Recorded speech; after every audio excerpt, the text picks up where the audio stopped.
ഇത്തരത്തിലുള്ള പ്രശ്നങ്ങൾ men address ചെയ്യാൻ മടിക്കുന്നത് എന്തുകൊണ്ടാണ്? എനിക്ക് തോന്നുന്നത് മെൻ എപ്പോഴും ഹീറോ പരിവേഷമാണല്ലോ. അപ്പോൾ എനിക്കൊരു പ്രത്യേകിച്ച് എനിക്ക് തോന്നുന്നു കേരളത്തിലുള്ളവർക്ക് തീർച്ചയായും മലയാളി എല്ലാം എക്സ്പീരിയൻസ് ചെയ്യുന്ന ഒരാളാണ് മലയാളി. പക്ഷെ ഈ കാര്യം വന്നു കഴിഞ്ഞാൽ നമ്മൾ പറയില്ലേ, ഇപ്പോൾ അത്തരത്തിലുള്ള സംസാരം തന്നെ ചെറുതാക്കി പോകുന്നേ. ഇപ്പം നമ്മൾ ഈ കാര്യം പറയുമ്പോൾ തന്നെ പിന്നെ കുറേ കഥകൾ പറയും നമ്മൾ, അതായത് വാങ്ങാതിരിക്കാനുള്ള കഥകൾ, കിഡ്നി പോവോ ലിവർ അതിനേക്കാൾ അക്രമമുള്ള ഭക്ഷണമാണ് നമ്മൾ കഴിക്കുന്നത് ഇപ്പോൾ മാർക്കറ്റിൽ നിന്ന്. അവിടെയൊന്നും നമുക്ക് ചോദ്യങ്ങളില്ല. കിട്ടിയത് കഴിക്കുന്നു, എന്നിട്ട് അതിൻ്റെ വീഡിയോ എടുക്കുന്നു, അത് നമ്മൾ ഇന്ന ഹോട്ടലിൽ ഇത് എക്സ്പീരിയൻസ് ചെയ്യാൻ തയ്യാറല്ലാത്ത ഒരു വിഭാഗം ആൾക്കാരുണ്ട്. എന്താണ് ആക്ച്വലി ഫ്യൂലെക്സ് എന്ന് പറയുന്ന ഈ ഒരു പ്രോഡക്റ്റ്? ഇതൊരു മാൻ വെൽനെസ് ആയിട്ടുള്ള ഹെർബൽ ന്യൂട്രീഷൻ സപ്ലിമെൻ്റ് ആണ്.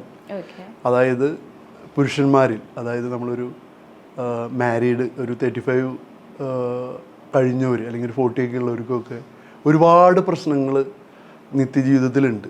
ഒന്ന് അവരുടെ ജോലിയുമായി ബന്ധപ്പെട്ടും സ്ട്രെസ്സുമായി ബന്ധപ്പെട്ടും ലൈഫ് സ്റ്റൈല്, അതുപോലെ ഫുഡ് ഹാബിറ്റ്.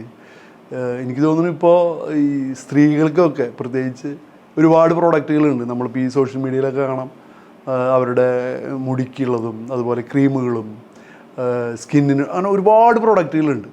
ഇത് സമൂഹത്തിൽ എനിക്ക് തോന്നുന്നു ഇത് അഡ്രസ്സ് ചെയ്യാത്ത ഒരു സംഭവമാണ് മാൻ വെൽനസ്.